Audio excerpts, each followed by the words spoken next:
glasses on. First question.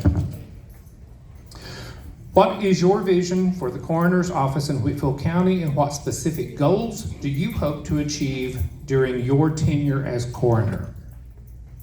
You got the microphone there. I want to introduce myself. Okay. I'm gonna say, You're good. I got it. Who don't know me. there we go. I'm Susie Brown, and just like Sean Harris, I have 5 boys, except for 2 of mine are white and 3 are black. Okay? But I love them all the same. My vision is to treat all individuals with dignity and compassion. That's first of all.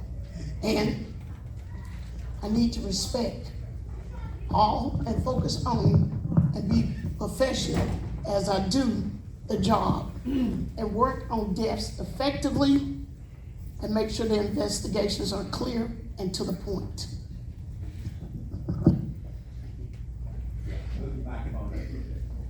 One of my goals is just to simplify the investigation process when possible for a faster and more effective outcome. I want to make sure that there is mental health within the coroner's office as well as available to the suffering families. I want to do mutual respect and have teamwork with law enforcement, healthcare professionals, firefighters, EMTs, as well as funeral home directors, because they all have a role to play in the decedent. But lastly, making sure clear communication with the public to build trust and respect while continuing to maintain the privacy and the respect of the decedent and their family. Go ahead.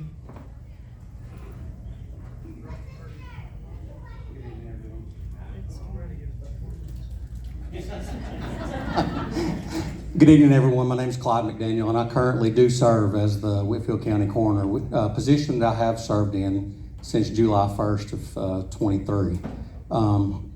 So it's my goal to keep serving this county the same way that all of us that are in my office currently saw Miss Bobby Dixon do, care and compassion. That's been ongoing for the last 32 years. All of us at some point have worked with her, and that's what we want to keep doing. As far as I know, I am the first county coroner to have an office in a county-owned building.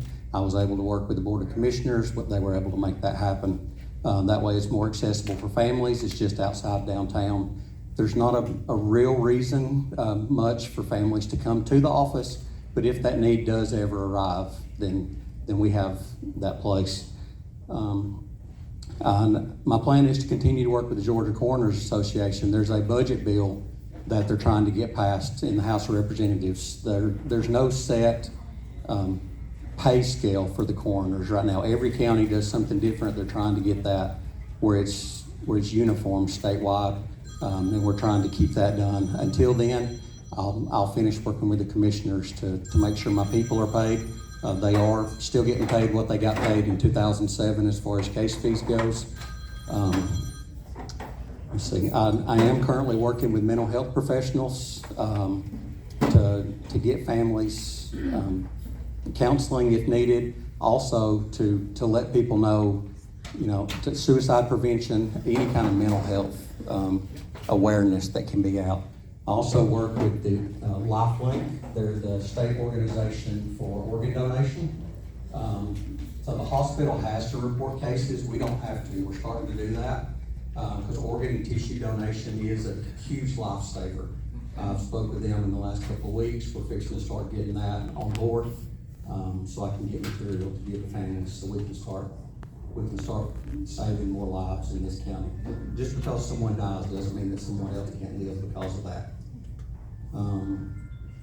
I was also able to assist the previous coroner in transitioning into a paperless reporting system. So we have everything online at our access now. Again, my name is Clyde McDaniel, and I appreciate y'all's vote.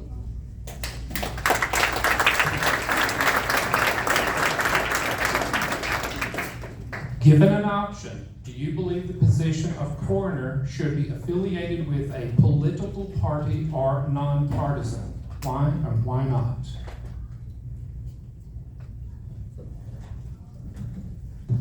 Okay, so that's totally up to the counties. That's something that's wrote in, I believe it's in the charter of the county, how that's done. Everything that I do is set in chapter 16 of Georgia Title 45.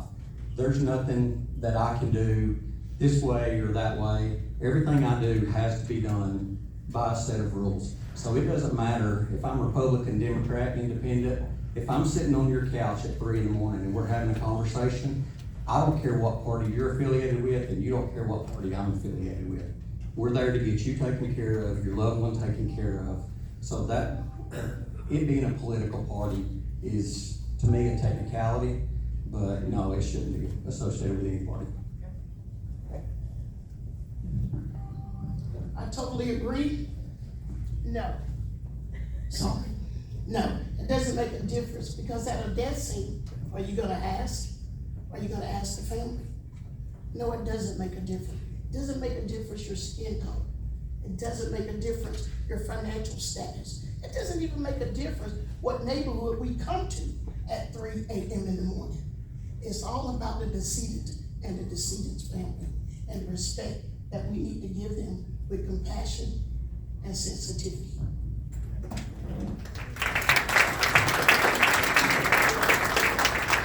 Let's hold our applause. What do you think is missing from the role of coroner in Whitfield County that you can fill, and what qualifies you to fill it? Well, first of all, I can't tell you what's missing, because I haven't been there, okay? But I've seen this guy at a family's home and appreciate what he's doing. But what I wanna see is, I wanna see an increased awareness of what the coroner does for the community, so we can know what's going on. I want the coroner's role to be a role where you, as a member of this community, can say, what a great job they're doing. And we can't say a great job because somebody died. But you know what? Even with that death, it has to be respected. Even with that death, we gotta do it professionally. So I can't say what I can do. When I first started to run for this office, I told a guy, I said, I'm gonna be running for coroner. He said, what qualifies you? I said, $450.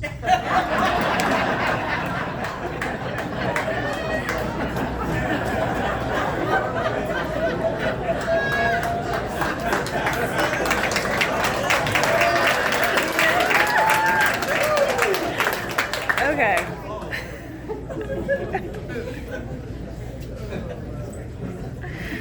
Okay, so I don't really know of any needs or anything that's missing from the office. There's been several things that I have changed since getting appointed.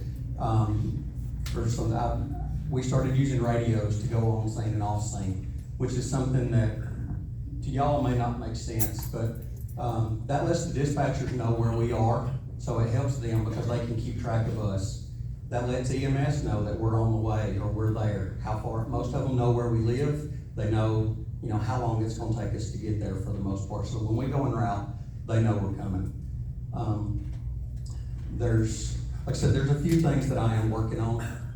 Matter of fact, the last 2 weeks, I took part. Me and one of my deputy coroners took part in the Whitfield County Team Mace, or Whitfield Murray Dalton Team Mace. Has sophomores come.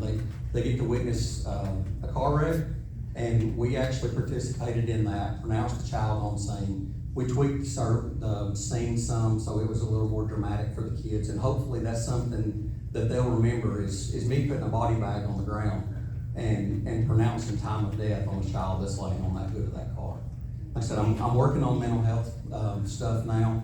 I've got some people that I'm talking to. People need to know suicide awareness. That's a big thing. We've had 14 suicides in this county this year. That's 14 too many. That shouldn't happen. So anything that I can do to push that out, to get that out. And like I said, organ donation. You know, most people, that's something on their driver's license. That's all they see. They don't know anything about it. They don't know what it does. They don't know. Most people don't even know that's an option. But that's something I actually talked with a representative from LifeLink today. He's going to start getting me some materials that I can start talking to families, start pushing this out, and trying to up how many organ donations, tissue donations that we have coming from this county. Because like I said, a death doesn't have to just be a death, it can also be saving a life. Collaboration with other agencies such as law enforcement, healthcare providers is crucial for effective death investigation. How do you plan to foster strong partnerships and coordinate efforts to ensure comprehensive responses to deaths in Whitfield County? All right, so I've lived in this county my entire life. I actually lived on part of my great-grandparents' farm in Barnell. I've been in public safety for 28 years now. I've worked for Dalton Fire Department for 25 and a half years. I know the people that I'm working with every day through the coroner's office, personally. It's not I've met them in passing. I've known most of these people for years. And I have cell phone numbers of people that I can call and talk to as far up as the GBI medical examiner's office. If I've got a problem, I can call the director of medical operations. She knows who I am. And we can work through anything we've got to do. Autopsies, so I'll get into that. Autopsies are done by the GBI, so it's not just local here.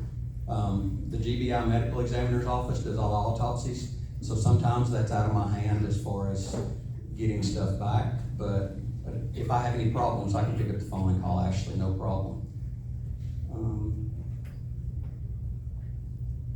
I think so. Again, I have mutual aid agreements in place with other counties. If they need help, they know they can call me. If I need help, I know I can call them. All it takes is one wreck on I-75 to delete any assets this county has, including the coroner's office. So I've got those relationships in place.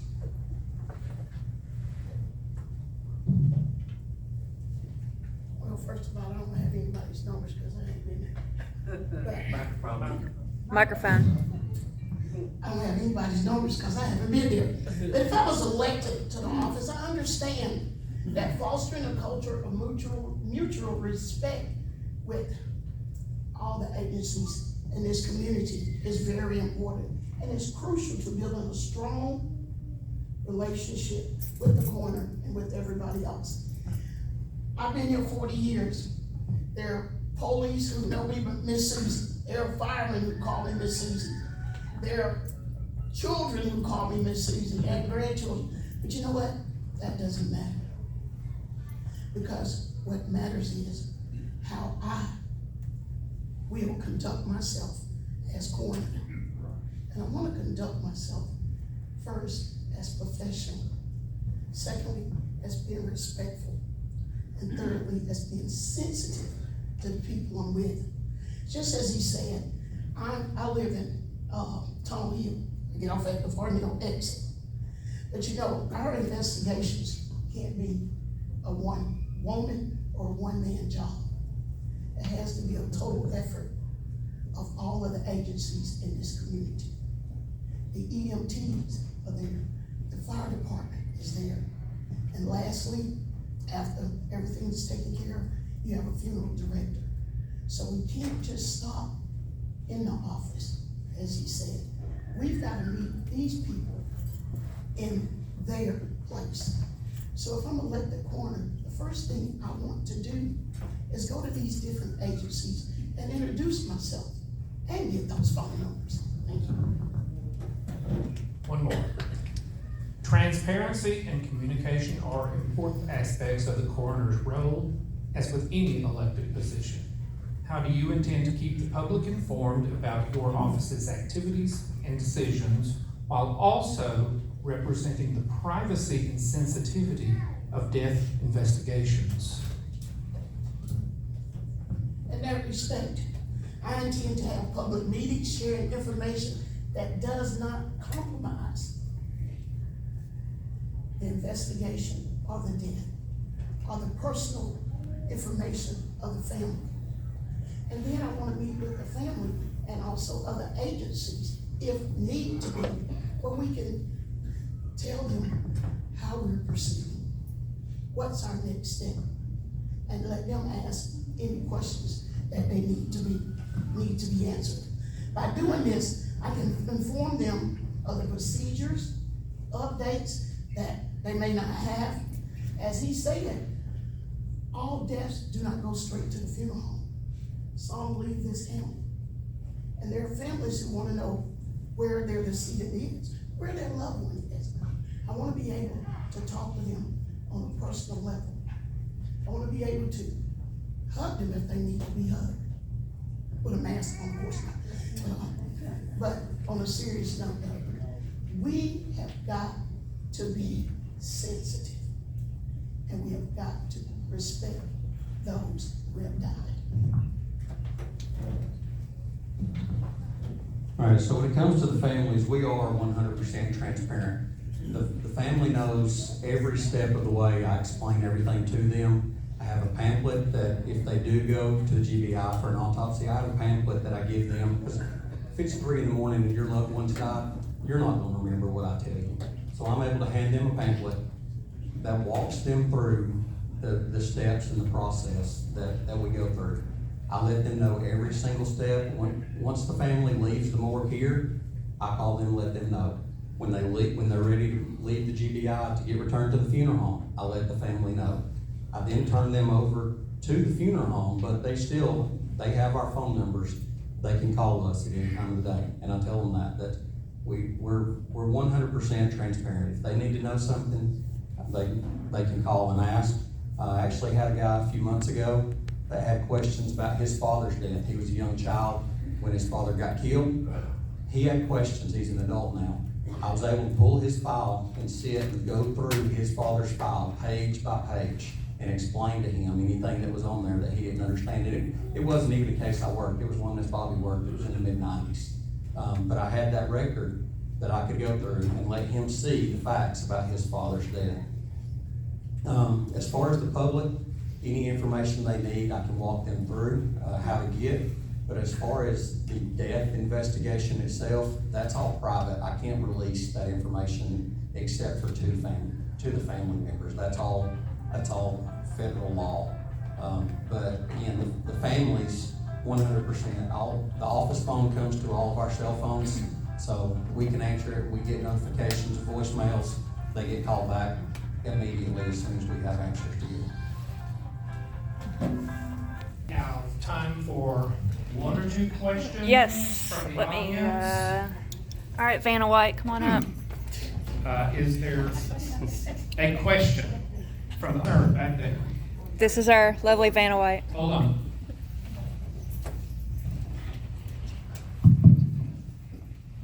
I know you guys keep good records, but do you, and these suicides, these are awful, but are the majority of the suicides veterans?